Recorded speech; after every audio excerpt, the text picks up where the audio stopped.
C3PO human cyborg relations, and you're listening to Rodian Radio, your home for all things Star Wars.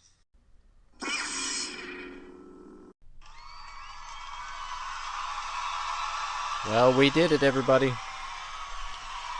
Rodian Radio's 1 year anniversary extravaganza episode. We couldn't have done it without you listeners. Me, Danny, and my good friend Hayden, and anybody who is in the Rodian Radio sponsorship family. We send our thanks and appreciation to everybody. So without further ado, let's go ahead and break this down.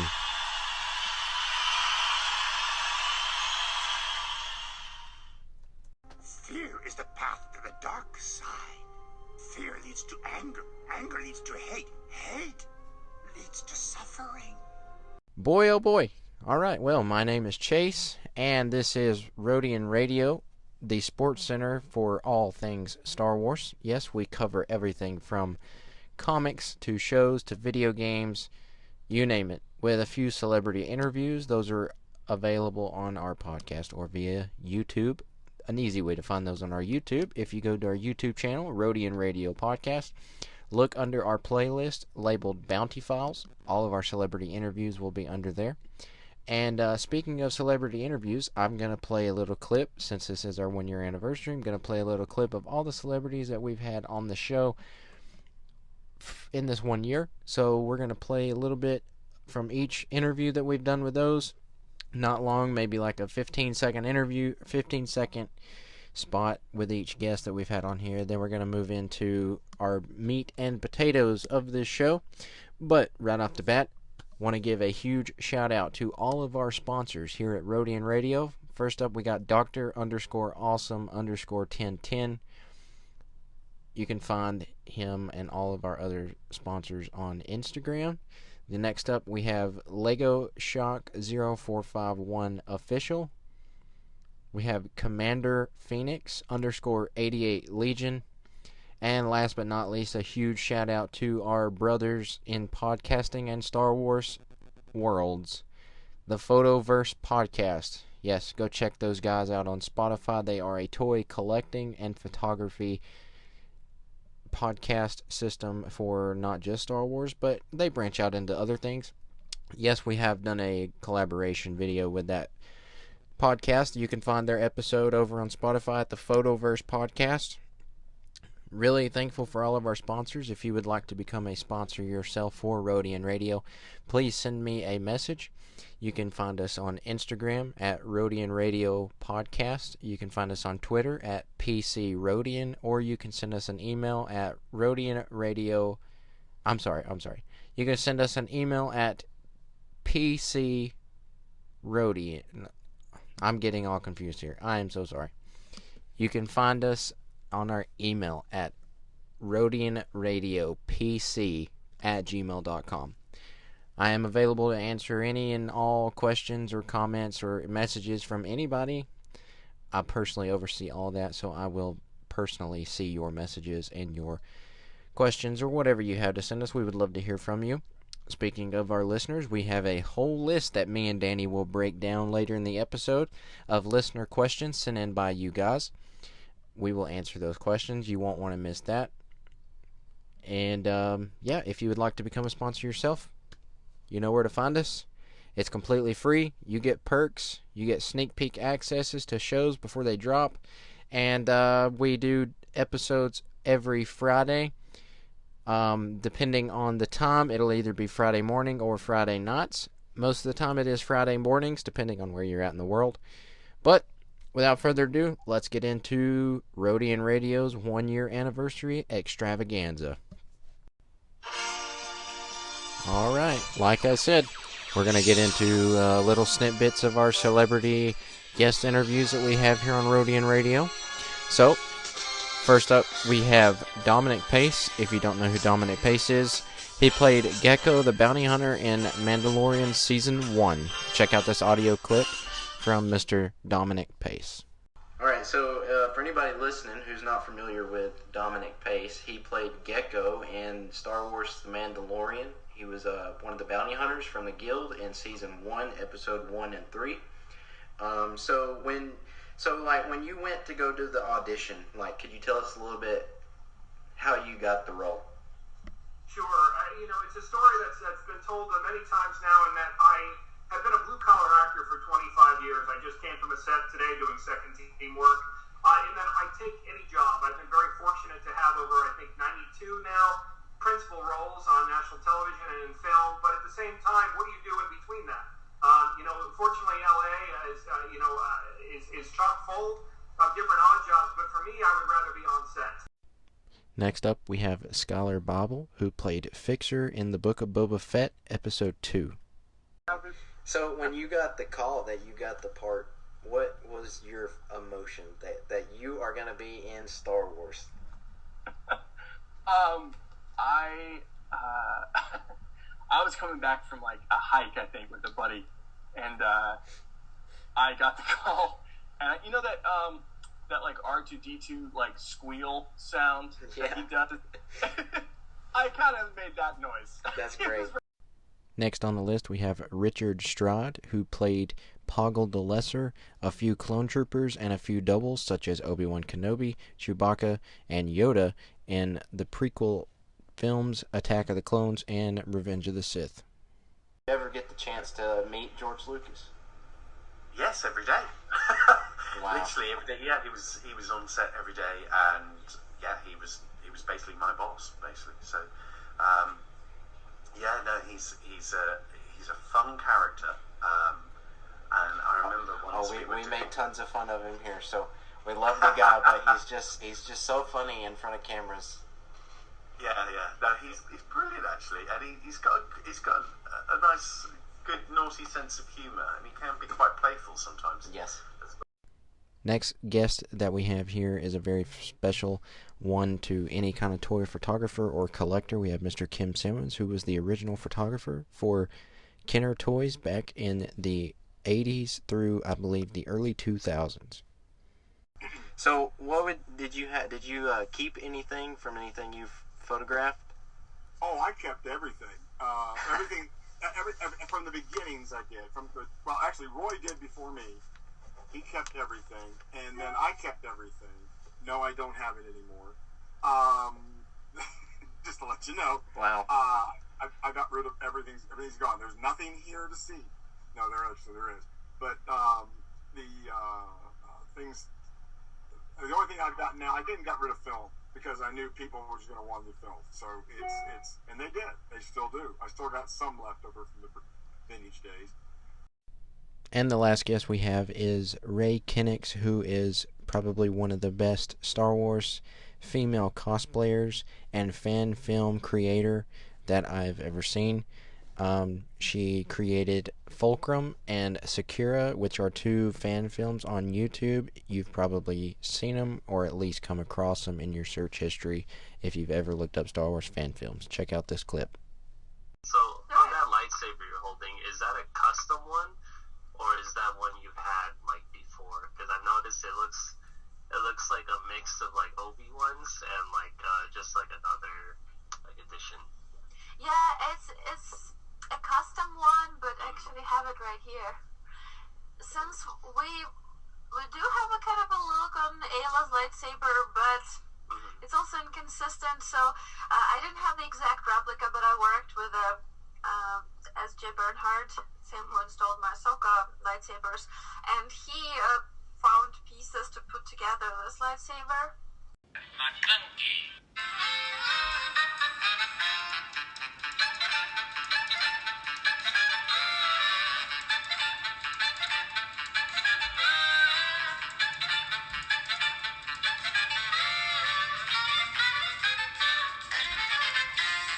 Hello there, everyone. Welcome to another episode of Rodian Radio. My name is Chase, and I am your host. And tonight, this is actually our 1-year anniversary extravaganza for Rodian Radio. Tonight, we're going to have a pretty big show, a lot of exciting stuff to talk about. Danny will not be with me at the first half of the show, but that's all right because I have Princess Leia Simp himself, my good friend, Mr. Hayden Skywalker. What's up, guys? Princess Leia simp? Really? Yeah. I mean, who isn't? Yeah, you're right. You're right. Yeah. That Return of the Especially, that's Return what I of was the about to Jedi say. series. Especially Yeah. Return of the Jedi. Oh, rest in peace, Carrie Fisher. We miss her very much. Absolutely.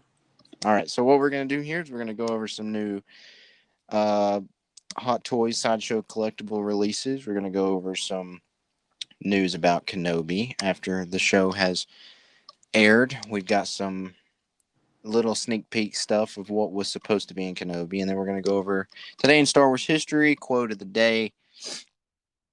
Are going to do a new thing that we've never done on Rodian Radio before, which is Star Wars in pop culture references.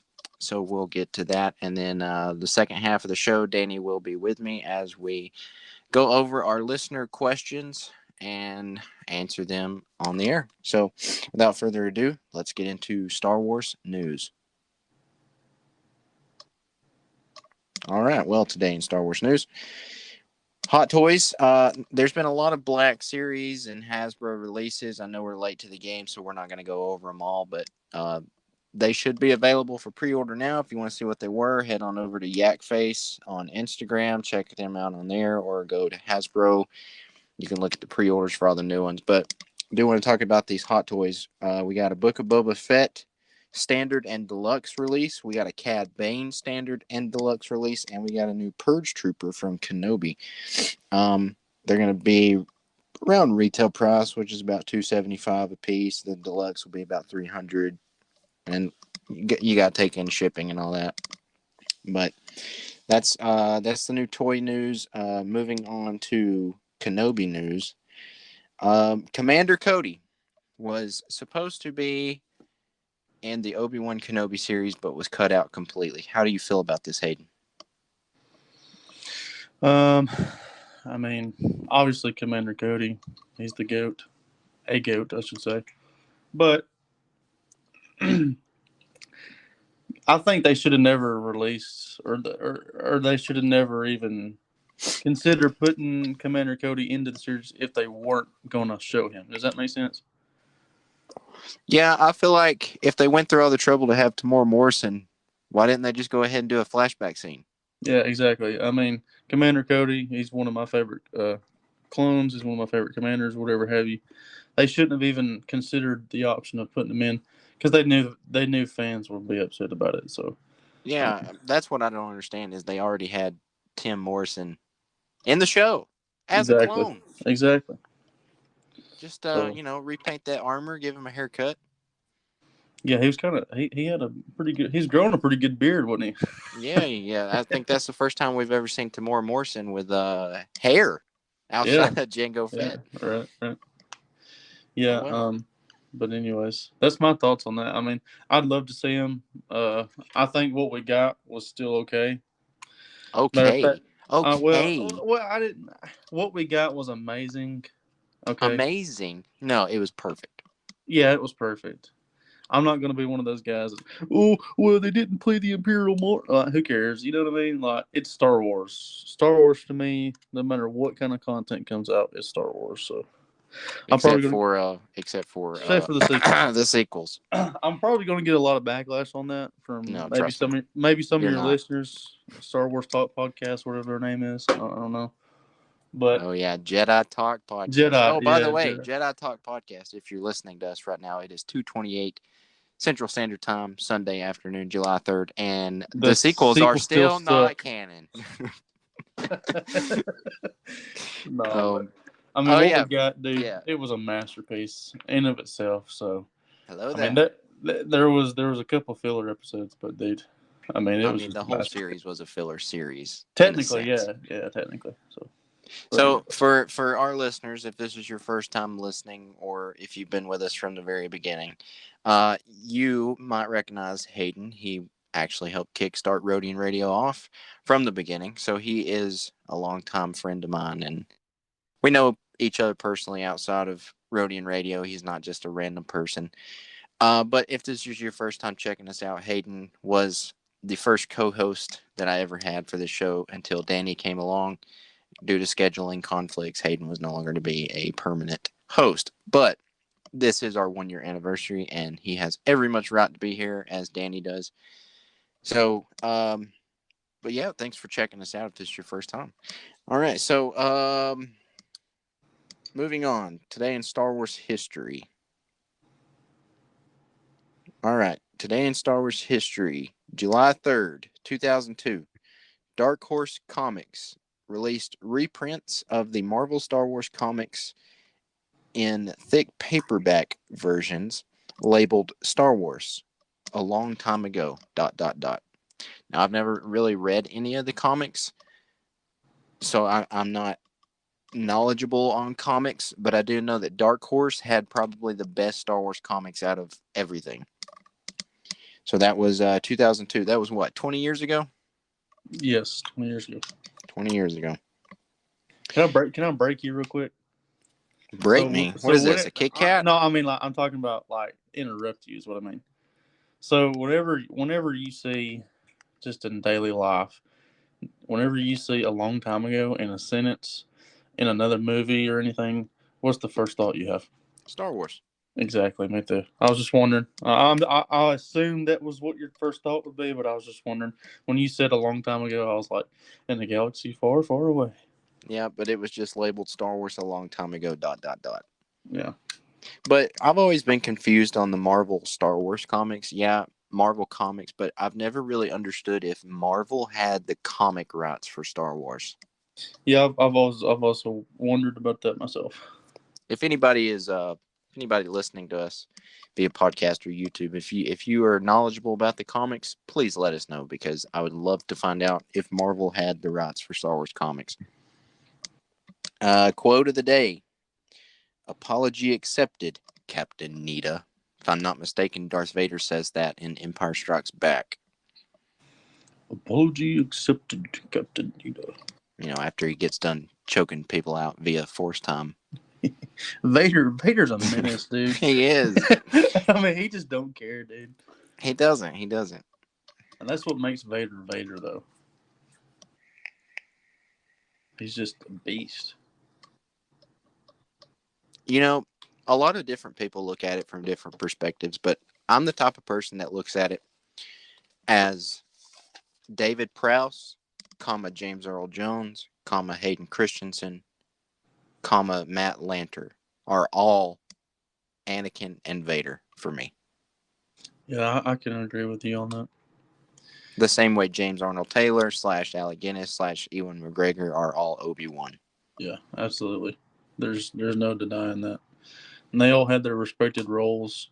They all gave to the Star Wars community. So in my book, they're all except for Alec Guinness. Alec Guinness will tell you to never watch Star Wars again.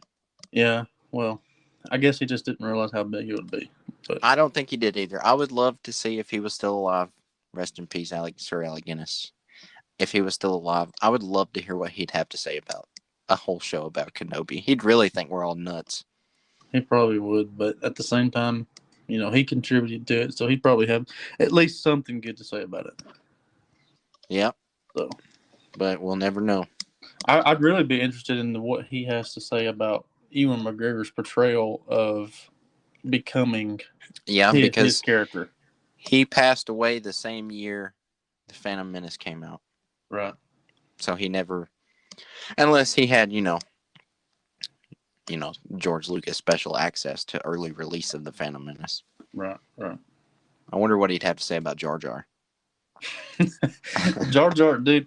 Jar Jar, the actor especially gets a lot of backlash. Ahmed Best. Yeah, for me, when I was a kid, that was the comedic relief. You know what I mean? Yeah, the same way, if you think about it, back in the 70s and 80s, Chewbacca was the comic relief, along with 3PO. Along with 3PO and R2, yeah, that's what, because, and then as I got older, I realized, maybe he's a little goofy, whatever, but he's still a part of the story, so.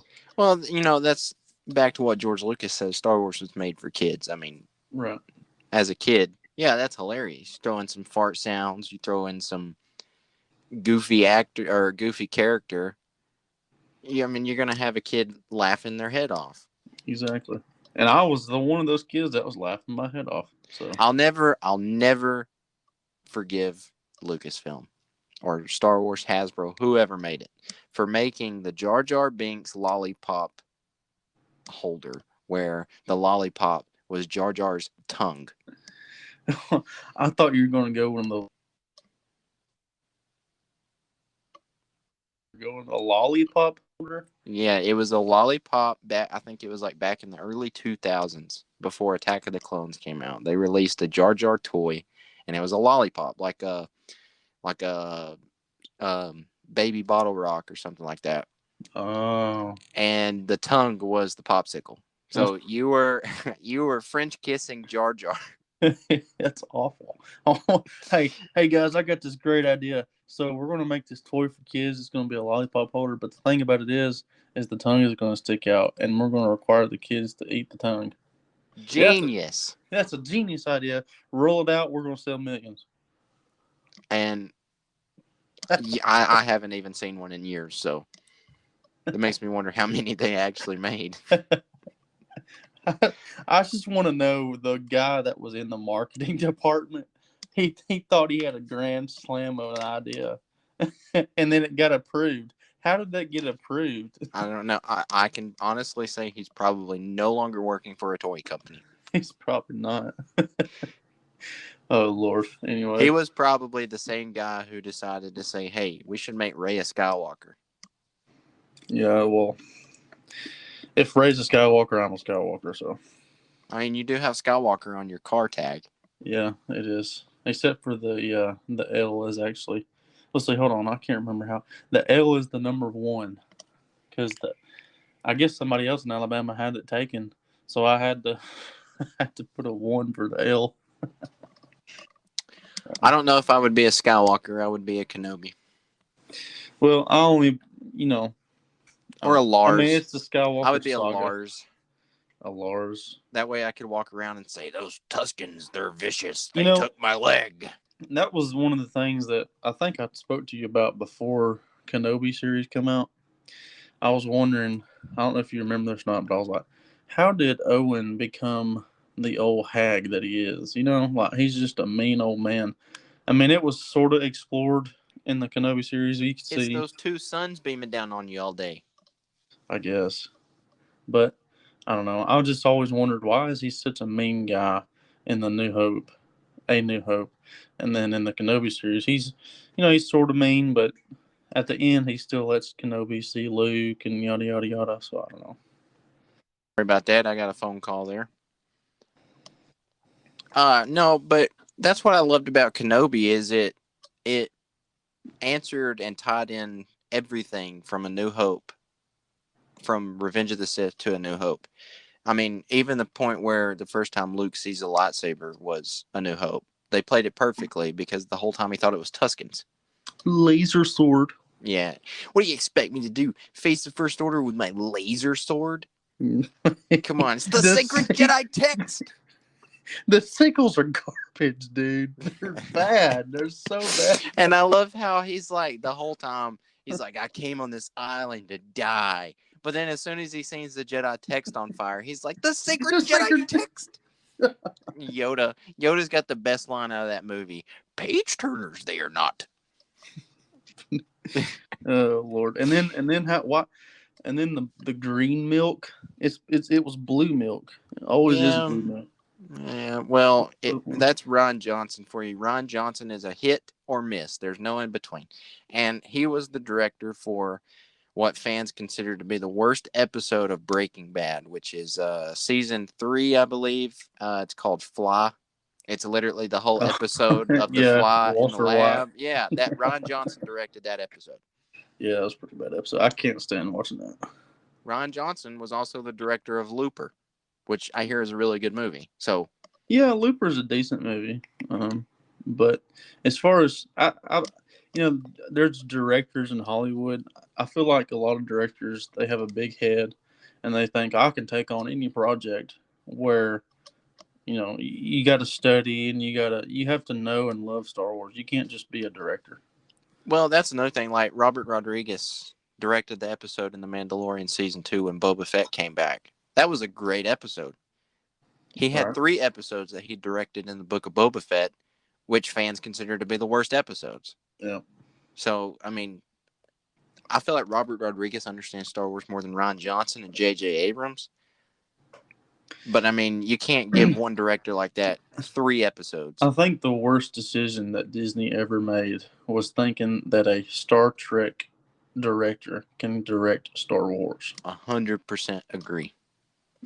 And Star Trek in of itself, that's been around Before Star Wars. And it has its own fan base, respectively. But Star Wars and Star Trek are totally different entities. And when you take a director who's been directing the movies for Star Trek and throw them into Star Wars, I don't know. The Force Awakens for me was okay, but okay. At the time when it came out, it was great because we had went, 15 years, 10 years since we've seen a movie besides the Clone Wars animated movie. I think I watched the trailer for The Force Awakens at least 150 times when it was first dropped because that's how excited I was. And then I watched it and it was mediocre and I was like, you know what? I mean, it's Star Wars, so there's gotta be... worst thing in The Force Awakens, for me, the worst thing. There's a few of them, but I would say the number one worst thing for me in that movie is when Han cannot get his own ship, to work, and Rey just comes in and just pulls a plug, and the ship turns on, and he's like, "What did you do?" "I bypassed the compressor." Like, come on, Han Solo does that. Yeah, I feel like, I don't know. I'm going to say this one thing about the sequels. This is the only thing the sequel has as far as what's good about it. Kylo Ren. Well, apart from Kylo Ren, the cinematography. It does have very beautiful cinematography. The cinematography for the sequels were on top. They were amazing. But they're fun movies to watch, but that's about it. Especially if I'm not mistaken, it's in, is it The Last Jedi or is it The Rise of Skywalker? I think it's The Last Jedi where Kylo and Rey are facing off on that water planet. And I'm sorry, I don't know. Oh, that's Rise of Skywalker. Yeah, I'm sorry, I don't know the name of the planet. It's not a planet, actually. It was one of the moons on Endor. Okay, yeah, you're right. But that scene right there, the cinematography for that scene was amazing. Now, I wish they would have had more of a prequel era style lightsaber fighting, but that scene where he's walking through the water all menacing, I'm like, man, that was a good shot. 6-year-old me at a water park. Exactly, when the bucket falls. Yeah. Yeah. But, the sequels, I'll be honest, they do have their moments for Star Wars. There are moments in those movies that do feel like Star Wars. Right. But 98% of those films do not feel like Star Wars. And another thing, did we ever explore Snoke? No. I mean, that character was like... It was a great character. Yeah, he was a great character. And here I am thinking, well, he's... I don't know. I can't... sequels. But, we could say the same thing about the prequels, even though they had cheesy dialogue. You better be careful, dude. You're treading in some deep water. I'm not bashing on the prequels at all. Even the original trilogy, they is known for cheesy dialogue. Yeah, but it works because of the point of the movie. The sequels don't work because the point of the movies don't match up with the dialogues. The plot of the sequels, it was never... It was it was left open-ended. Like, it was... The plot for the original trilogy and the plot for the sequel trilogy, the prequel trilogy, it was concluded. The plot for the sequels, it was left open-ended. There was no... Everybody was just left wondering, like, why did this happen? Why did this happen? How did Palpatine, on the planet Exegol, how did he have the cloning facility and blah, blah, blah to bring him back? Like, we didn't get no answers. So that was probably my biggest problem with sequels. We didn't get answers to a lot of things they were showing. Yeah, and that's another thing. Like, somehow Palpatine returned. Yeah, and I feel like Disney and Kathleen Kennedy, whoever's running the ship at the time, they were thinking fans are gonna love it when the old Papa Palps comes back. And, at first it was cool, But then Yeah, it was it like, was, but they wasted his character. yeah. And then, I mean, okay, we need to get off sequels because this could Yeah, last forever. it can, it can. But we could say the same thing about Jango Fett. They sort of wasted Jango Fett, but Jango Fett had a purpose, even though he died. Right, his story arc got completed. Now, I would like to see if we ever get a Book of Boba Fett season 2. I would like to see flashbacks, or maybe Jango kept a journal and Boba's reading it, and we get live action flashbacks of Jango before the clones. Yeah, that would Now be that really would awesome. be really cool. Yeah, that would be awesome. Because I love Jango, but I always felt, we need to see more of Jango. Yeah, Django was one of my favorite characters when I was a kid. He just, I guess partially because my favorite color is blue, and he had the jetpack and the cool sounding blasters, and Slave One. I know it's a different name now, but to me, it will always be Slave One. So. Well, that's another thing. I don't necessarily agree that it's a different name, because a fire spray gunship is the name of that type of ship. Right.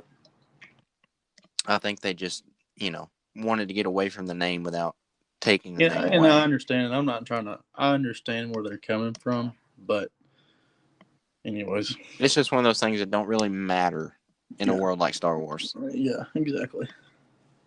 So, anyways, all right. So moving on to now, this part of the show is a new segment that we're going to do here. It's it may not be a permanent segment, but for right now, just on this special episode that we've got going on here, we're going to do Star Wars and pop culture. Spoiler alert.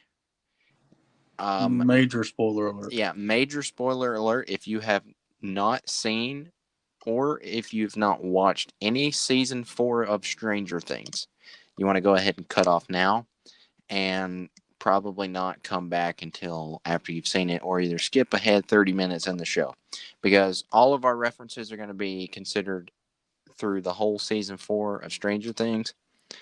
So there's your spoiler warning. If you don't want to get spoiled for Stranger Things season 4, go ahead and skip 30 minutes. And that's also it's season 4 part 2. Yes, the whole season 4, all 9 episodes. Yeah. All right, so you've been warned. And I know I'm going to hear it. I can't believe you guys would spoil Stranger Things. Well, we're giving you the warning right now. So. Yeah, warning right now. Major spoilers. Major. Yeah, okay. Major. Steve dies. No, I'm just kidding. No. All right, so we do have a lot of Star Wars references throughout this show, and Stranger Things, they have references from big movies in the 70s and 80s, but I would say Star Wars is probably their number one reference that they do a lot, and there's a lot of it in just season 4. So we're gonna talk about the references from Star Wars in Stranger Things season 4. So, which one do you want to start off with?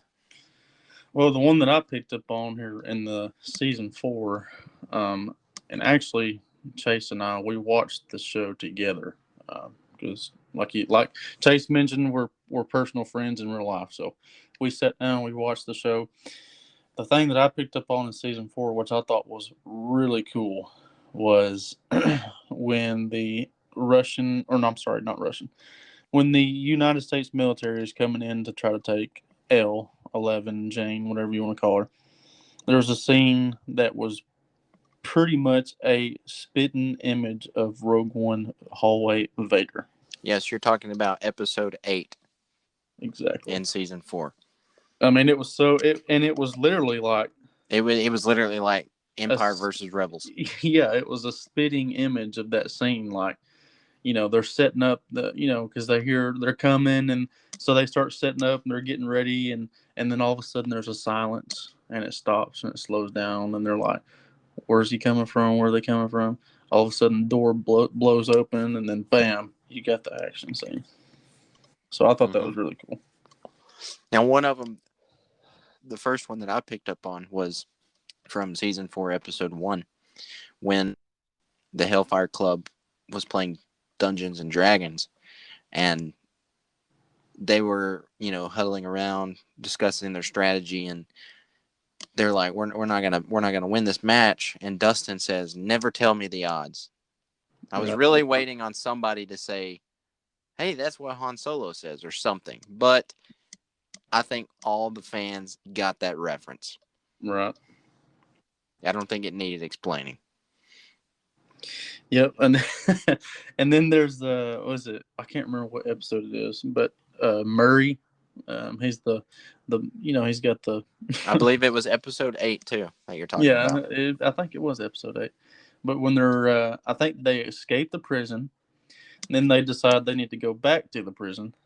And I don't remember what the dialogue was as far as between the characters, but something was said.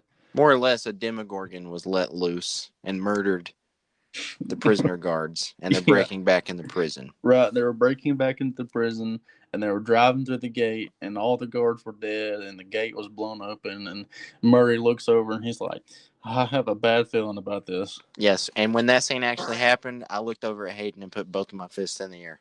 Yeah, he did. I don't know if you've seen that meme of Leonardo DiCaprio when he's sitting in the chair. Yeah, whoop, whoop. That's basically what you did. Yep, that was what I did. But yeah, it was.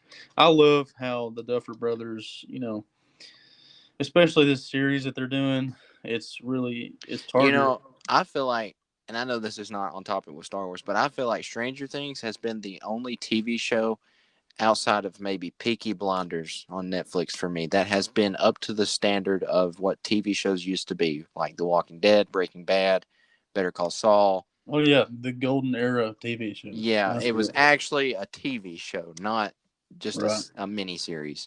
Right.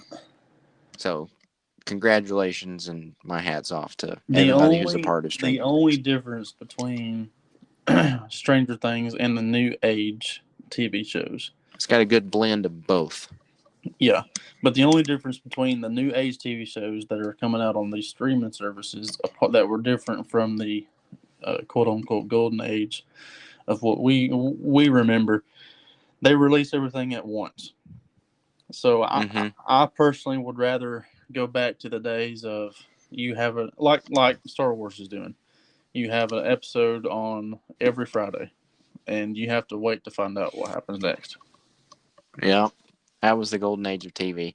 That's what I said in our past episode. Everybody's getting so upset about these Star Wars series, and it's because everybody's gotten used to binge watching till nobody remembers what it was like to actually watch TV shows where you had, one season of a show had 22 episodes. Well, you have to go, 16 weeks or whatever, and then you get like a 4-month break, and then you go 16 weeks again to find out what actually happened. And another thing that I think that we have shied away from is, at least for my family, when The Walking Dead was playing on TV.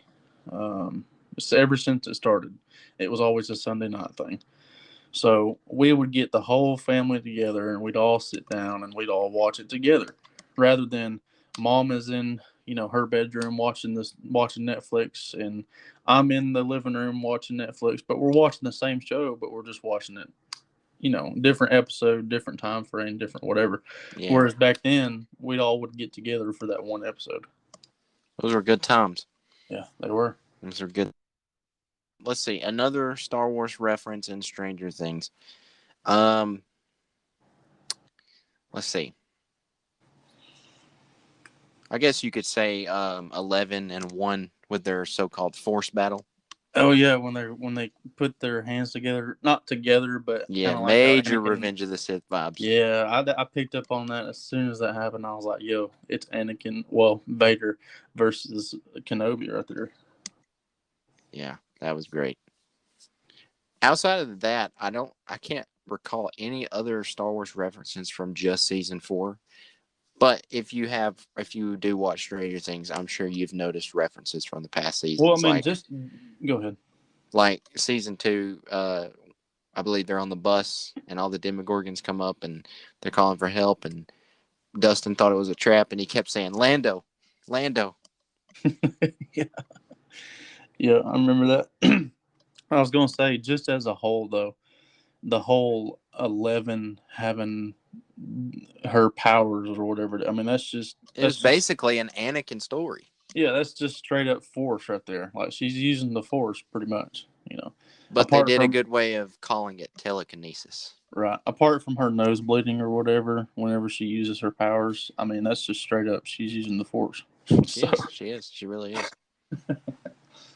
So, but anyways, But I can't think of any more references in that show. We might do some more shows later on in other episodes of references from Star Wars and other shows, but as far as that goes, I can't think of any more in Stranger Things. Now outside of Star Wars, Stranger Things has a lot of other pop culture references. Yes, classic horror movies. Classic horror movies. I mean, the 80s music, posters, t-shirts. Even they go even as far as the drinks and the food that they ate back then, and what the packaging looked like, and all that stuff. So, yeah, it's a very great show. I definitely recommend it to anybody who's a pop culture nerd. And let me just say this, okay? I'm the one that put you on to Stranger Things. This is true. I mean, at the very beginning, I don't know what it was, but you were just like, I don't know. I just don't want to watch it. It just doesn't seem like it's going to interest me. And now you're a fanboy. I am. I really am. An Eddie Munson fanboy. Oh, my gosh, dude. Eddie Munson. He was my favorite character for season 4, and they dropped him, dude. Yes, rest in peace, Eddie Munson. Sorry. Nobody cares about Max. She was okay in season 3. I didn't really like her in season 4. That's just my opinion. Anyways. Oh, another Star Wars reference from season 4. When we get that flashback of Henry walking through the Upside Down, I got major Revenge of the Sith Anakin vibes after he was burned. Oh yeah. That did. I can see that. I didn't pick up on that, but now that you said it, yes, I got major. I don't know if you've seen the concept of Anakin without the Vader suit, but he's still burned and scarred up. Yeah, I've seen it. That's what that looked like to me. Yeah, I can agree with you on that. Now I might just be, deep diving, picking every little thing I can see, and it may not actually be a real reference, but in my head, it is. Right. It is. Yep. So, but Star Wars has been in references in numerous things throughout the years. Yeah, that's what I was going to say. The thing about Star Wars is it's everywhere. I mean, it really is. It's everywhere. It's in your everyday life. Like, I could be driving down the road, see something, and I can be thinking, oh, that's from Revenge of the Sith, so such and such, So. Yeah, I mean, even if, certain vehicles, their cars, the seats, look like battle droids. Yeah. Yeah. Yeah, I mean, like I said, Star Wars, like George Lucas said, it's for kids. But now that we're adults, it's honestly for adults too, I think. Well, that's like I told you the other day. Back in the 70s, the people who grew up with Star Wars then are now in their 40s, 50s, 60s, whatnot. And so Star Wars now doesn't really grab them like it did back then. But with us being prequel babies and anybody else who grew up around the prequels, we are now the age of people who were the age of when Star Wars first came out. It's just a repeating cycle. And in 20 years, people who grew up with the sequels, they're going to have the same effect with Star Wars as we do now with the prequels. Yep. My dad was born in 77, the year Star Wars came out, before they changed the name to A New Hope. And that was supposed to be a one movie done and done. And right. And you can definitely tell that if you watch A New Hope. It's the only Star Wars movie where you have the hero's journey from beginning, middle to end. Yep. And I'm still upset that Chewbacca did not receive a medal. He deserved the medal. He does. And it took him, it took him 5 movies to actually get him a medal. And it wasn't even his medal. Yep. Now, if you ask Danny about that, he'll probably say, oh, that's just, no one cares about that. Yeah, Danny, if you're listening, you can stay in California. With all your regulations. Yeah. you just sit up there with your $9 nonsense. Yeah. No, we love you, Danny. You're just as much as part of us as we are. But So I think that's all the references that we got. You got anything else you want to talk about before we go into the second half of our 1-year anniversary episode? I can't think of anything, man. It's been an honor to be back on the show. I know I was thinking about, I think it was one of our first episodes we did. We were talking about the Book of Boba Fett news. This was like back in August of last year. And we were looking at the logo, and I was like, if you look at the logo of the Book of Boba Fett, Boba is in Empire armor colors, and Fett is in Return of the Jedi armor colors. And looking back on that, we didn't get one single reference to Empire Strikes Back Boba. Yeah, I remember you saying something about that. I was like, well, that doesn't even make sense. Yeah, because I think... Then again, it makes as much sense as having a Power Rangers biker gang in Star Wars. How about... Well, you may want to say this for the other half of the show, but I was going to say something about Mace. No, we can talk about it now. Second half of this show is just going to be answering listener questions. So, okay. Well, I was going to say, I don't know if it was a tweet or if it was an Instagram post. I think I told you this. You may have told me. I don't know. I can't remember who told who. But anyways, it was... I don't remember exactly what he said, but he said something about he was talking to somebody at Star Wars, and he was like, hey... Bryce Dallas Howard, I believe, is who it was. Yeah, he's talking to Bryce Dallas. She directed a couple episodes of Mandalorian, didn't she? Yeah, and she's a great director for Star Wars. She is. She knows what she's doing.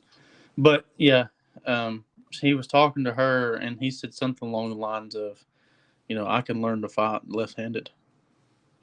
Yeah. So does Samuel L. Jackson confirm Mace Windu is alive? Is that confirmed, or is that just joking? Or personally, I think he's alive because he was one of the most powerful Jedi. I don't see why he wouldn't survive the fall. And here's the thing about that. Okay, in Attack of the Clones, I'm pretty sure it's Attack of the Clones. Here we go. We done opened this can of worms. I can already hear people. Oh, again with this. In Attack of the Clones, we had Anakin and Obi-Wan when they were chasing the bounty hunter that put those whatever they were in Zam Wessel. Do what? You're talking about Zam Wessel. Yeah, when she put those whatever it was in Padme's room. Yeah, they were chasing after. Anakin jumped off of the speeder and fell through. I mean, he was just falling. He was falling with style, as they say. I hate it when he does that. Yeah. I mean, if he can survive a fall, surely a master and a very strong master at that. I believe Mace Windu was the most powerful Jedi behind Yoda. And he also, of course, Anakin was the most powerful, yes, but he was not a master. We're talking strictly the Council. Right, the Council. If I'm not mistaken, he also tapped into the dark side to use for lightsaber combat. He did. The move that he used on Jango was a dark side move. If you notice, Count Dooku looks like he's, shocked to see that. It's because Mace Windu tapped into the dark side. And, there is, I don't know if it's a theory or if it's actually canonized, but purple lightsaber wielders are people who have a balance of the light and the dark. Yeah, if you want to get into the lore of things, but if you want to get down to the bone of it, it was just... And as far as I know of, Mace Windu is the only canon character that has a purple saber. Right. And it's Samuel L. Jackson. I mean, yeah, if Anakin can jump off the speeder and survive that long of a fall and land on another speeder, surely to goodness. I mean, I'm like, oh, okay. He was deflecting Palpatine's Force lightning through his saber, and it was it was bouncing back off, and it was messing up Palpatine. Dude cuts his hand off. Anakin cuts his hand off, and was it Palpatine that threw him out of the window, or was it Anakin that did a force push? It was Palpatine, I believe. I don't think Anakin pushed him. I think he just stopped him. Right. He just was like, he stopped him. What have I done? I need him. Anyways, I'm just saying, if Anakin, I know Anakin's the chosen one, whatever, but if he can survive a fall, surely to goodness Mace Windu can. I mean, all he had was a cut off hand. You know what I mean? And yeah, You he got touched a little bit with that lightning, but come on now. And we're gonna next week's episode. We're gonna do a full Kenobi finale analysis and all that. We're saving that for a big show. But one thing that people might be struggling with is, well, Qui-Gon got stabbed in the stomach and everybody else gets stabbed and they live. Why did Qui-Gon die so easy? The way I make that make sense, like I've said before, make it make sense to yourself to get a better hold on it. The way I make that make sense is Qui-Gon was supposed to die. Yeah, that's exactly what I was about to say. And I believe he knew he was supposed to die. That's why he didn't die instant. He told us to train the boy. I believe Qui-Gon may have seen Anakin's future in that moment. Right. And that, and this is, I'm bringing back the sequels. The whole point of the original trilogy and the prequel trilogy, when Qui-Gon says to Obi-Wan, like you just said, you feel like he saw Anakin's future, and I can 100% agree with that. If in fact he did see Anakin's future, he knew, even though Anakin turned to the dark side and he became Vader, at the end all, he was still the one, the chosen one, to bring balance back to the Force. Even in the finale of Kenobi, Qui-Gon even says, I've been here the whole time, Obi-Wan. You just weren't ready to see. Bringing balance back to the Force, to the galaxy, to whatever you want to say. You believe it's this boy? Was killing Emperor Palpatine, throwing him down the shaft. Vader took him and chunked him off that side rail, and he fell to his death. So when the sequels brought him back, that ruined the whole point of Anakin Skywalker. Well, maybe not. Maybe not. If you think about it, surely Palpatine had contingency plans like crazy. Well, I'm sure. I mean, he was. What if he had... Now, this is just my own theory, but what if he had royal guards at the bottom of that shaft, and he's like, if I ever get thrown down here, pick me up and take me to this exoplanet. and so just imagine these two Imperial guards stand down there, and they're like, man, this is ever. And then out of nowhere, Palpatine just splat. It's like, whoa, he was right. I'm getting paid minimum wage to stand at the bottom of this shaft for I can't see nothing in this helmet. They give me no weapon except for the staff. We only get a bathroom break every 3 hours. I could so see this being a Robot Chicken sketch. Oh, Lord. I could so see this being a Robot Chicken sketch. But just say that's what happened. That would explain how Palpatine survived. I don't care if it explains how he survived or not. He shouldn't have survived. He should not have been brought back. Yeah. That was probably the worst mistake I think Disney has ever made and still has ever made. It was cool to bring him back, but I would have rather had it was new villain. It was cool to see the red lightning and blah, blah, blah, and full Sith mode or whatever, but we could have explored a lot of It was cool to see zombie Palps. Yeah, that was cool. But I think they should have listened to George Lucas on his idea for the sequel trilogy, and it would have been a whole better story. His main villain was Darth Maul's apprentice, Darth Talion. Right. And it was supposed to take place in the underworld of, like, Coruscant. Right. I think that would have been a much better... I think they shouldn't even have done a sequel trilogy. They should have just spin-off movies. Yeah, like spin-off movies and spin-off TV shows like we have now. Yeah, like, see, I like Solo and Rogue One, but I know a lot of people probably don't. I know a lot of people don't like Solo. But for spin-off movies, I think they're great. Right. I think Rogue One was one of the greatest standalone Star Wars movies. It was definitely the best space fight that we've seen in Star Wars. Absolutely. It tops Battle of Coruscant for me. Okay, calm down. Oh, come on now. No. Calm down. We're not going there. Come on. No. Come on. Hammer. No. On Imperial Destroyer into another Imperial Destroyer. It was classic World War II dogfight style. Yeah, but the battle and the whole point of the Battle of Geonosis was they're trying to make it to Grievous's ship, and that whole scene, I don't care what you say, that whole scene was to spotlight R2 could defend everybody against buzz droids. And the Battle of Coruscant or the Battle of Geonosis? What did you say?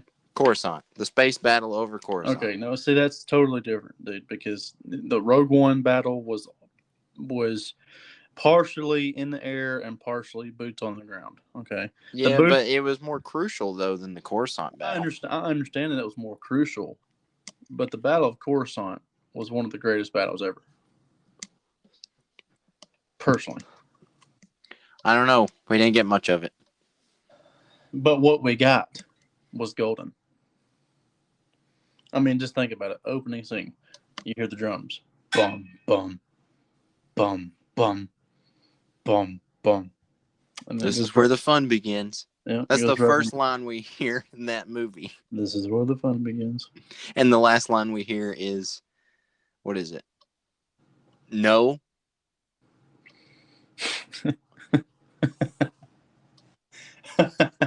I was thinking when Kenobi was like, well, at least we still have half a ship. Not to worry, Master. We are still flying. I think we lost something.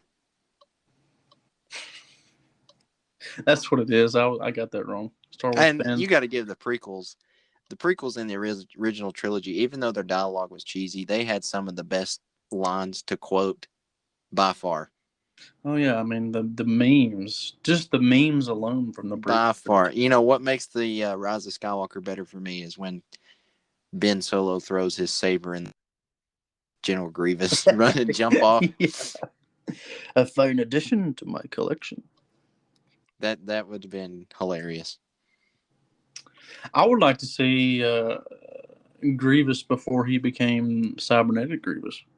Yeah, that would have been a cool flashback in Revenge of the Sith. It would have gave Grievous a little bit more story. Even if it's a standalone series. We got a little bit of it in the Clone Wars, but I mean not much. It was just that one episode layer of Grievous. Right. Oh boy. I feel like we can, if we really wanted to, we could have an episode that was 3-4 hours long. Oh yeah, of just meme worthy talk. Yeah. Meme worthy talk. You know, I love the whole point of what I love about the prequels is No, hold on before I'm gonna stop you right there. The best part of the prequels, the whole point of the prequels is hello there. General Kenobi. No, I'm just kidding. No, what I was going to say, though, is at the end of episode 2, we see Anakin and Padme get married. R2 and 3PO are standing there. So them two know about this. Even you know that protocol droids know some sort of Jedi code. Did you get that meme that I sent you? I did. I did. Oh, Lord, that was so funny. He said, what the crap? Yeah. But, I mean, them two were there. They could have said, just imagine 3PO would have been the one person to slip up and say something about Anakin and Padme being married. Yeah, but didn't they have their minds wiped? I don't think that was until the end of episode 3. Yeah, you're right. Yeah, but I don't know if they actually did or not, because in A New Hope, R2 tells Luke, or Luke tells Ben, this droid says he used to belong to a guy named Obi-Wan Kenobi. Right. I don't know. And even in the Clone Wars, Anakin was supposed to wipe R2's memory, and he didn't. I don't care what you say, R2 is a Skywalker. Oh, yeah, absolutely. R2 is, and technically 3PO is too. I felt bad for him, though, when they were climbing the stairs to Naboo. Oh, yeah. I mean, he was having a hard time. You know, I was watching a blooper gag thing video on YouTube the other day of just Star Wars bloopers, and I'm not even kidding you, like the first 3 minutes of this blooper video was just R2 falling over. One of my favorite bloopers is when Anakin Because I'm Mustafar. He's. Oh, I hate Oh, you. I hate you.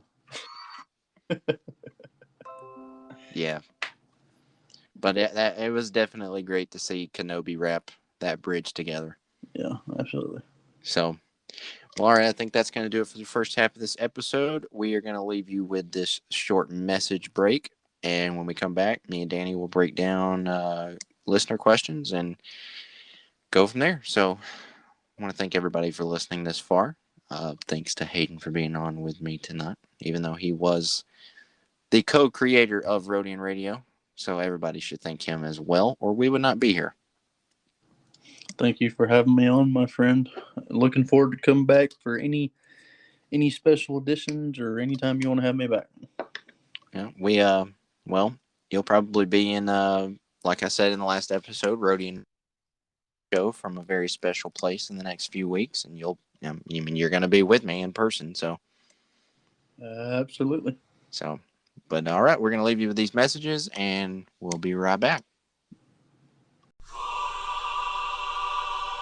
Well, if you're like me and you've ever been struggling to find some place to talk Star Wars with other Star Wars people that enjoy Star Wars, you've come to the right place.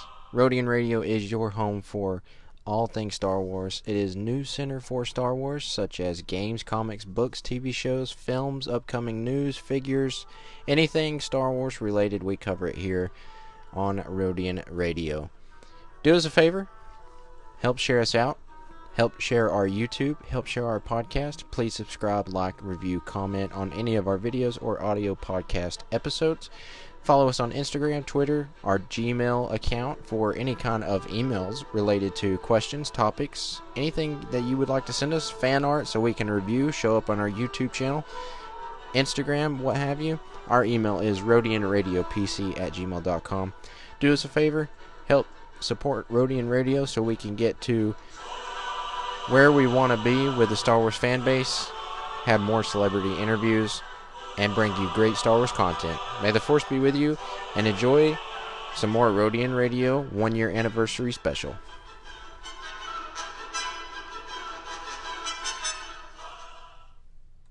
All right, welcome back everyone to the second half here of our 1 year anniversary episode, and tonight I have my good friend, Mr. Danny Cruz, with me on the line. Hello, What everybody. is up with your intros? I'm trying to make it different. I need to be more energetic. This is an energetic show. This is Energetic. Star Wars. It sounds like you're on a late night talk show talking like that. This is a late night talk show. Well, I guess it could be to some people. The lights are dim. The show is on. I guess it could be to some people, depending on when you listen. Mm-hmm. When you have an espresso in the morning every day before you go to work, the same coffee, same flavor, you'll know. I don't know. I just drink straight black coffee, so. You're on another level, my friend. On another level. I am. I'm a man.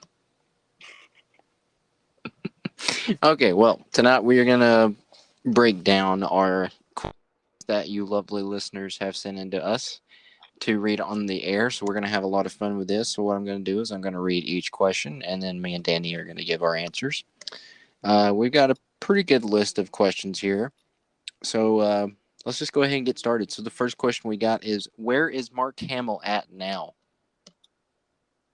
Like in terms of where? Like I have no Star idea. Wars? That's just what the question asked. I'm going to say probably doing what Mark Hamill does.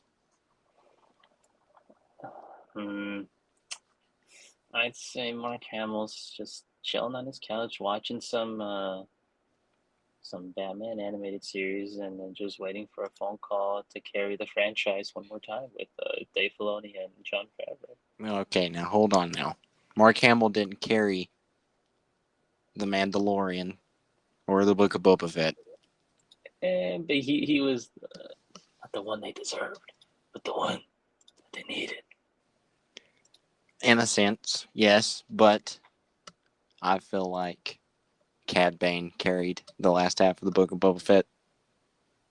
True, and I honestly don't think he's dead. I don't either.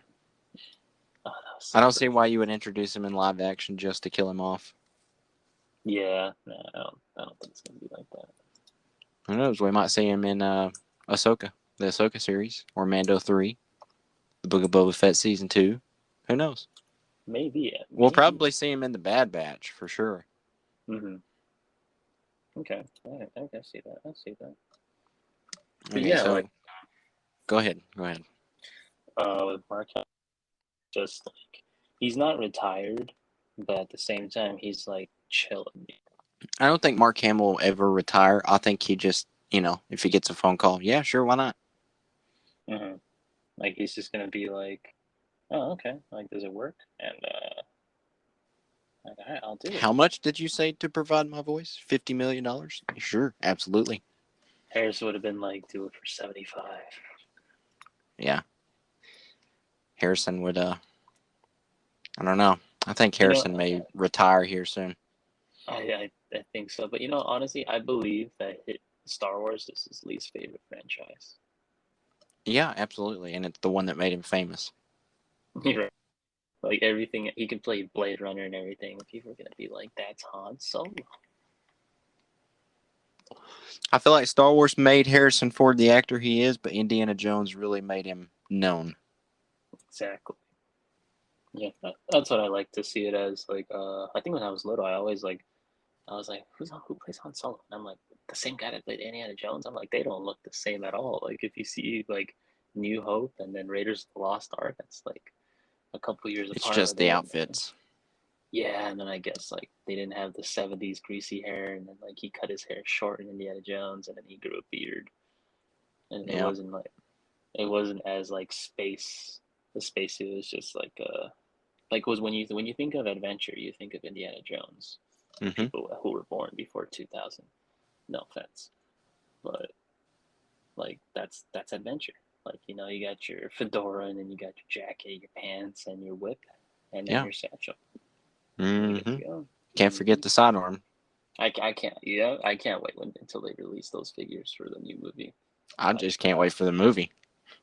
Yeah, was it come out June 30th, 2023? I think that's the. If I'm not mistaken, they're done filming.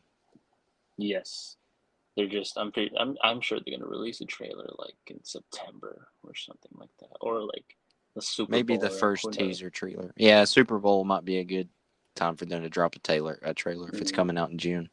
Mm-hmm. Yeah, that sounds really good though. What's the next question on the list? Next question is, what about the rapid decline of the talk of the sequels? I'm gonna have to give my honest opinion. I don't think it's declined at all. Of the sequels, like, are they talking about like Rise of Skywalker? Yeah, I guess just the constant bashing. I think that'll be around for another 20 years. I would still like be in my 70s and be like, remember when they released those god awful movies in the early, like what I guess teens? Is that what we call it? Like, early teen. 2015 was when The Force Awakens comes out. So mid teens. Yeah. No, it's not rapid decline. We just wanted a movie because we didn't. We'll still talk about it from here and there when it's relevant. It's not relevant, but it's relevant, if that makes sense. And I don't even think it's relevant. And it's not canon. Yeah, exactly. You hear that Jedi talk? Oh, God, they're nonsense, dude. Like, those guys are on a whole other planet. I'm glad there's fans out there, so I can get the entertainment to roast them. It's truly an honor. You're a dark-minded person, Danny. Well, I'm just expressing my opinion. All right, so this next question we got here is it's a pretty interesting question. Mm-hmm. What spin-off series would we like to see happen? Ooh, what do you want to see? Honestly, I would like to see a spin-off series about Boba Fett. All right, ladies and gentlemen, we're going to wrap up the show. Clearly, no, I got one better. I would like to see one of Palpatine. All right, ladies and gentlemen, we're going to be wrapping up the show. Walker, The Adventures of Rey and BB-8. Unfortunately, I've been given executive authority to fire Chase on the show, so... No, I'm just kidding. In all seriousness, I would probably like to see a spin-off show of Greedo. Greedo? Yeah. Yeah, like a bounty hunter show, but Greedo would be one of the main focuses. Mm-hmm. And Jabba.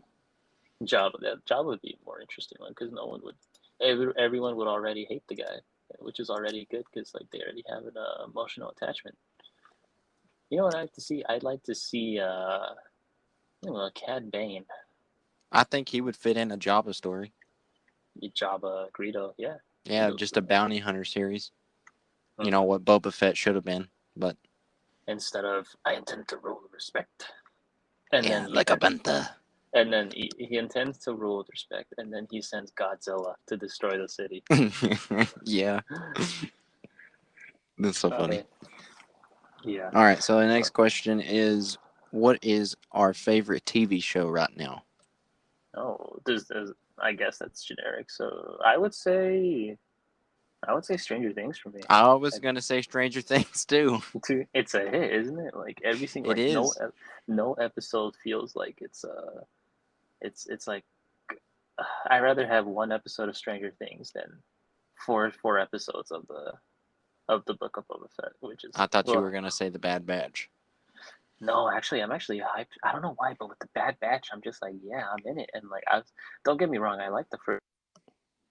I just wish they did more. Like when they were doing with the crosshair and the genocide, I was like, whoa.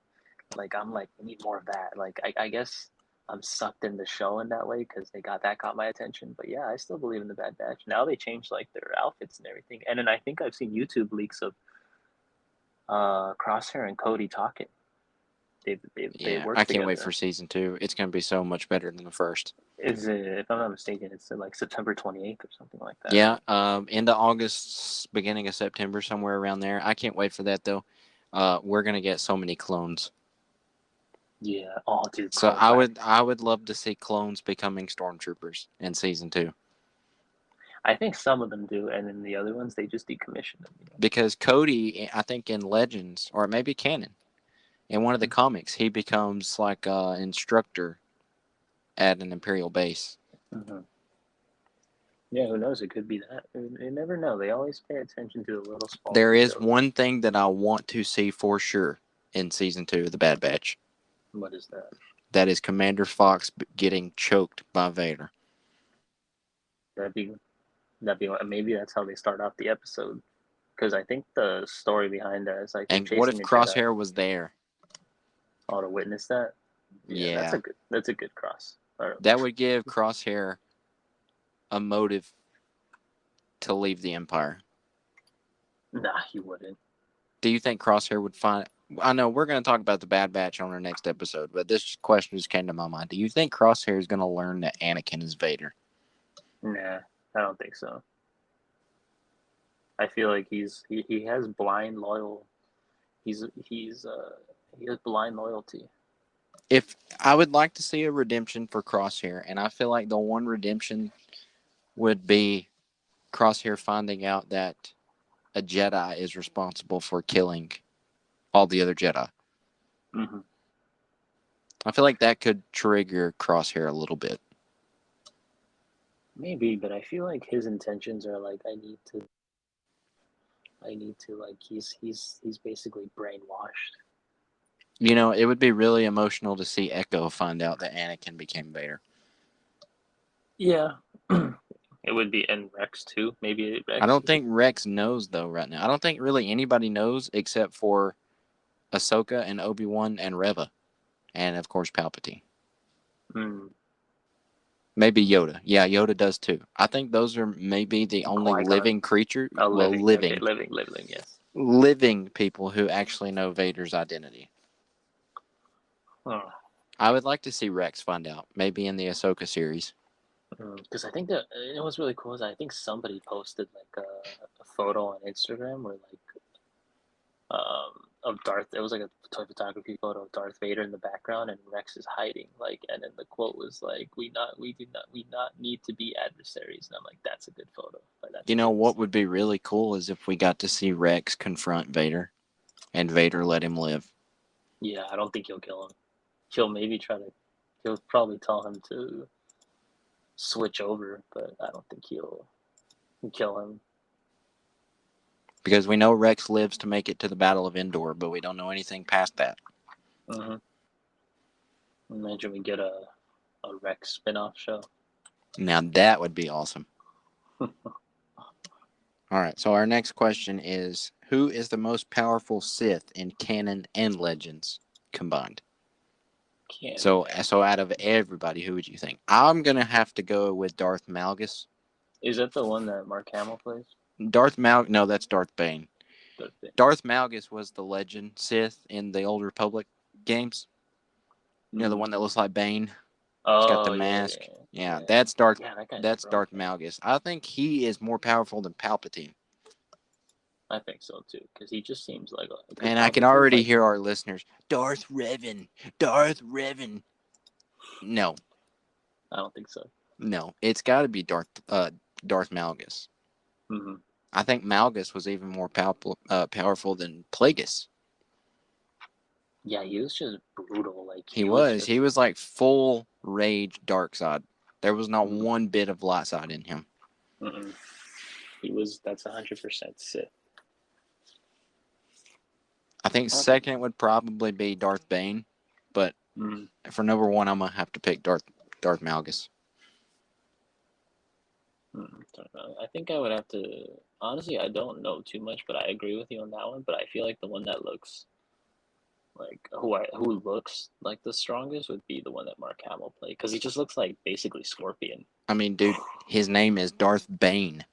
Yeah. You the darkness is your ally. Yeah. Yeah, I could see where you're coming from. Yeah, I mean, that's a good choice. I would go with between Bane and the one that Mark Hamill played. It's the same one. He played Darth Bane. Oh, he played Darth Bane. Yeah. Yeah, in the Clone Wars. Yeah, I would definitely, because that was the first guy I was thinking of. And then when you said the Jedi of the Old Republic, basically the bald guy that looks like Bane. Yeah, Darth Malgus. That guy's pretty broken. I agree on that one. All right, got a couple more here. This is a funny question. Who McClunkied first? Yeah, I saw that one, and I instantly messaged you. Who McClunkied first? I'm gonna have to say Greedo. You think he McClunky first? Well, from what we've seen on screen, yes. He just missed. But then when we get to the Phantom Menace, Sebulba says it. And then the Book of Boba, the Mandalorian Season 2 post-credit scene with Bib Fortuna, he says it. And he got McClunkied by Boba Fett. That just sounds like can we make a t-shirt of that? You just got McClunkied. Yeah, but Sebulba didn't die, as far as I know of. So I'm going to have to say Greedo. Okay. I read the question, like, who McClunkied first. I thought it was between you and me. Like, who said it first? I was like, obviously Chase. Yeah, probably me. And I'm just like, that's actually pretty funny. McClunkied. All right. Next question here.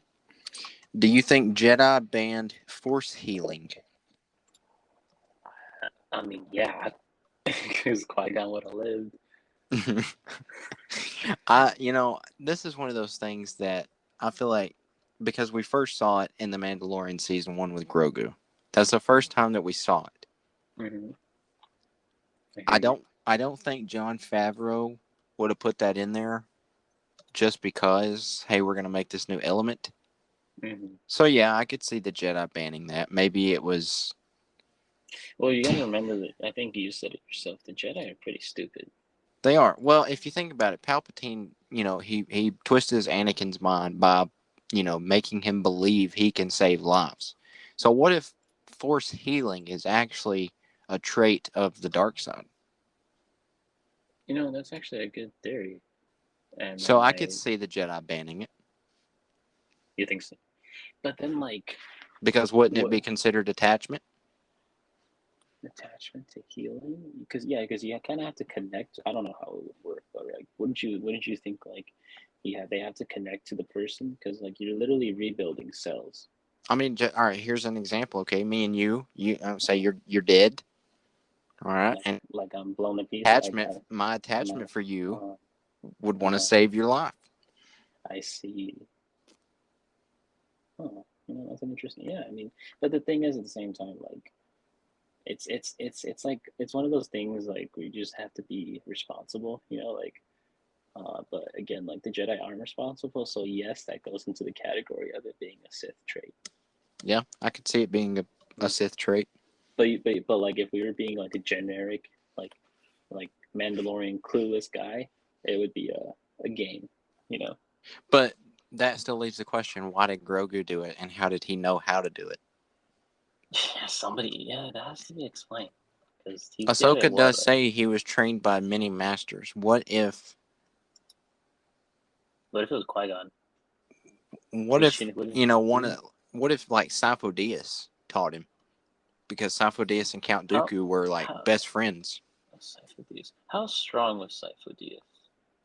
I don't think he was very strong. I mean, he got killed. Yeah, a lot of Jedi's got killed that were good, but like, because if he was friends with you said Dooku, right? Yeah, him and Dooku were like best friends at the Jedi Temple, but like Dooku didn't ever become a Sith. He was just out doing his own thing. But Dooku was like pretty knowledgeable. Like he was like top tier. He was very knowledgeable. Yes, he was one of the top Jedi students. I don't know. That could be like I don't know. That's an interesting debate, don't you think? Because it's like you have literally. Because I'm pretty sure if Dooku was still alive, he'd take on the Grand Inquisitors with just one arm. Dooku took on anybody with one arm. Yeah, that's true. Even Yoda.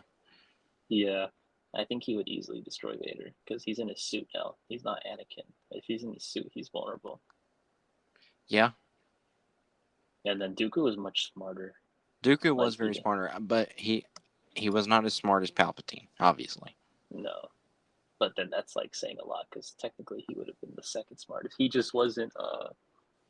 He was literally off by like a hair, you know. Yeah.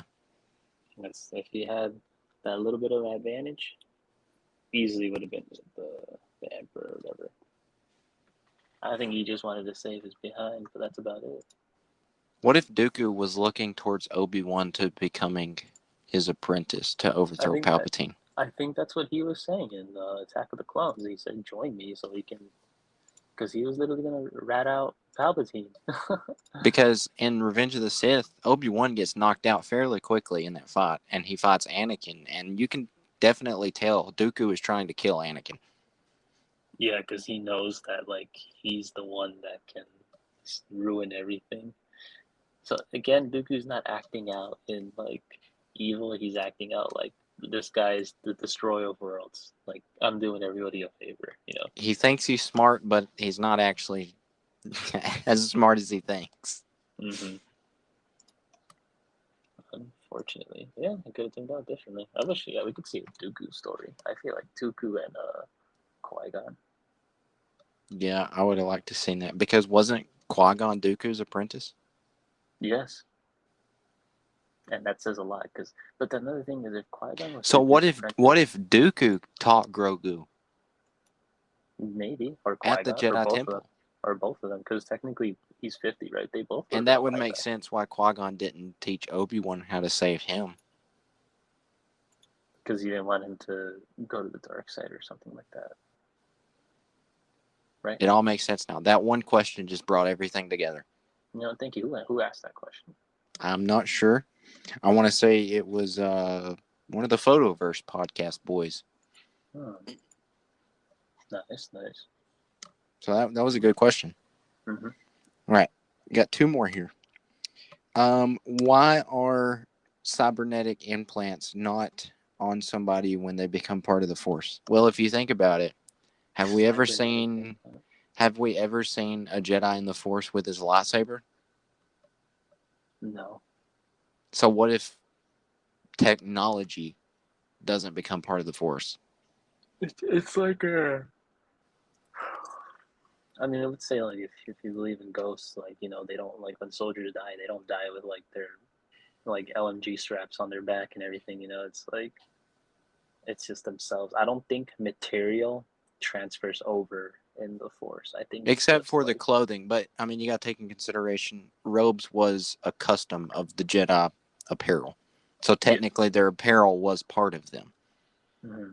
Whereas a lightsaber, you know, they lost and rebuilt lightsabers all the time. Yeah. And you think there's like a shop that's like a mechanic shop for lightsabers? In the Force. Yeah. That's what Mace Windu's been doing this whole time in the Force, just selling lightsabers to Force Ghost. It's gotta pay. That's another check for Daddy. Yeah. You get a lightsaber and you get a lightsaber. So I think that would be the answer for me is material things can't go through the Force. Yeah, it's like if they had why if that's the case, then why can't their starfighter go into the Force too, you know? I mean, and that's another thing that the Rise of Skywalker did that didn't make any sense is how did Luke catch the lightsaber through the Force? It would have gone right through his hands. It would have went right through his hands. I think that would have been a better scene. He's like, "Oh yeah, I forget I'm dead." Yeah. But you know, that's not push it, but we know that's not Star Wars. That's all. But if you think about this, Yoda did have a cane when he was in The Last Jedi through the Force, but we're talking about The Last Jedi, so it doesn't really make sense. Yeah, I know. What's the next question before we start raging on the sequels? Last question here is, if you could be in any timeline through Star Wars, which timeline would you pick? What would you do first? I would probably pick the Old Republic. Old Republic? Wow. Yeah, because it was a more peaceful time. I'm the complete opposite. I'd be like, for the Republic! Yeah. Yeah, I'd be in the Clone Wars. Now, if I was a certain character, I would probably be like an adventurer, like maybe a Star Wars version of an archaeologist or something. That way I could travel and learn different species and planets and stuff. That's why I would pick the Old Republic, so I could be in a more peaceful time. Yeah, no, that's not for me. And here you are, for the Republic! A lieutenant in the clone army. Honestly, what division would I be? I would not be in the 501st because I feel like they get the hardest missions. And definitely. I'd be in the Wolf Pack, for sure. Yeah, Wolf Pack is an option. Or I would be part of unfortunately, under Fox's command, but I wouldn't work for the guy. Actually, I would like to be a commando. Commandos, yeah, the Commandos. Delta Squad. Commandos had the best missions. They did. They had, literally, depending on the whole... They were literally the noble team of Star Wars. They were. Yeah. Yeah, but honestly, as long as you give me a Gatling gun, I'll be satisfied. That'd be awesome. I'd be in the clone. Look at you talking about, peace, traveling. I'm like, nope, for the Republic. For the Republic. Watch those wrist rockets. He's like, those clankers. Eat laser clanker. And then I'd be that guy that would punch a metal droid in the face and break my wrist. Yeah, but didn't Cody punch a droid and didn't even affect him? That's Cody though. He wasn't. Yeah, he had the plot armor. Yeah. Yeah, these are really good questions, guys. Nice. We really appreciate all the questions. Yeah, definitely. We should do that more often. You just send us questions and we just answer them on a weekly basis. Like half of our show would just be answering questions and talking about it, and then the other half is topics and stuff like that. Yeah. Yes, we would like to make that a regular thing. Anybody listening to us, send us questions on our emails, over our Instagram, or if you're watching us over YouTube, just drop us a comment. And we'll collect the questions or topics that you want us to talk about, and we'll do this because this is a lot of fun. And everybody who sent us questions, they were great questions. Like that one question about the force healing. We spent nearly 4 minutes on that one question. No way, that felt like... And it broke my mind. Yeah, I was actually like, you know what? This guy's got something. That's why we do this show is just for the Star Wars community, because it's we love it. We do. I do love it. It's awesome. We do love it. But that's going to wrap up our 1-year anniversary episode. Thank you so much to everybody who's been a part of us through this 1 year. All the support. Please help us continue to grow. Help us break the algorithms of YouTube and the podcast world. Share us out. Leave us reviews on your podcast of choice. If you listen to us on Spotify or Apple Music, give us a thumbs up. Comment on our YouTube. Help share us out. We really appreciate it. And we are here for the fans, as we are fans. And yes, I mean fans as in fans.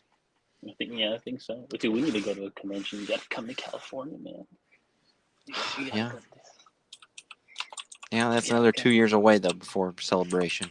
Hey, I'm waiting. I'm counting down. I'll take us, and then we go to Disneyland. It's just that's the whole experience. You got to go to Disneyland. You got to go in with your 300. I'm gonna convince this man to buy a lightsaber. Well, I have about 6 already. Well, you're about to have 7 now. I did have another one, but I sold one of them. Oh, yeah, you definitely. Oh, then aren't you also going to? Hey, whoa! Secret. Oh, we'll cut that out. Secret. Right, secret. No, I am not going to Disney World, by the way. He's not. Yes, but that is a secret. Rodian Radio will be doing an episode from somewhere very secret that is not Disney World.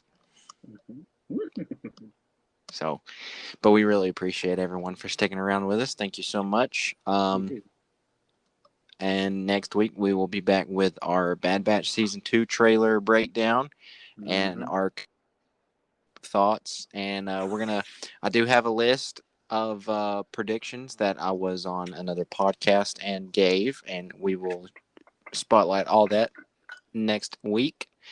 You can find us here every Friday morning. New episodes every Friday mornings on YouTube and podcast platforms. You got anything else to say before we head out of here? Just hope. We're recording on a Monday. Hope everybody has a good 4th of July. Be safe. Just have fun, and then just enjoy the barbecues and just have a good time. Yeah, and while everybody is shooting fireworks, I'm gonna go play Xbox. All right. So, but all right. Until next week. This has been Rodian Radio. I am Chase. This is Danny.